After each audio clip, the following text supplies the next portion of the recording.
Ready start. बहनों, भारतीय स्त्री जाति की प्राचीन गौरव गरिमा एवं उच्च परंपराओं को ध्यान में रखकर न केवल आपको शिक्षित होना है, बल्कि शिक्षा समाप्त करने के पश्चात पुरुषों के साथ सहगामिनी बनकर आपको सब दिशाओं में कदम बढ़ाना है। स्वतंत्रता प्राप्ति के बाद अब राष्ट्र के नवनिर्माण के कार्य में आपको भी उचित रीति से भाग लेना चाहिए। यह सब तभी संभव हो सकता है जब हम वर्तमान शिक्षा पद्धति की कमियों एवं दोषों को दूर कर उसको अपने अनुकूल एवं उपयोगी बना सकेंगे। इस संबंध में भी देश में परस्पर विरोधी विचारधाराएं प्रचलित हैं। आधुनिक सुधारवादियों या जो अपने को प्रगतिशील कहते हैं, उनकी धारणा यह है कि बालक बालिकाओं को एक साथ शिक्षा दी जाए और दोनों की शिक्षा प्रणाली एक सी हो। उनका यह भी विचार है कि स्त्रियों को न केवल शिक्षा पद्धति में ही बल्कि अन्य क्षेत्रों में भी पुरुषों के बराबर के अधिकार मिलने चाहिए तथा उन्हें संपूर्ण सामाजिक स्वतंत्रता होनी चाहिए। उन्हें समाज के समस्त व्यवसाय और व्यापारों में समान रूप से भाग लेना चाहिए और शिक्षा प्रणाली की रचना इन सबके अनुकूल होनी चाहिए। दूसरी ओर कट्टरपंथियों के विचार इनके विपरीत हैं।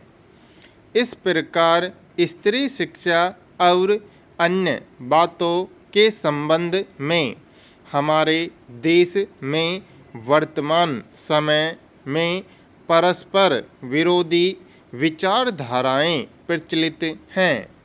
इन दोनों में से कौन सी विचारधारा उपयुक्त हो सकती है और किसके द्वारा हमारी संस्कृति एवं सभ्यता फल फूल सकती है, इस पर हमें ध्यान देना आवश्यक है।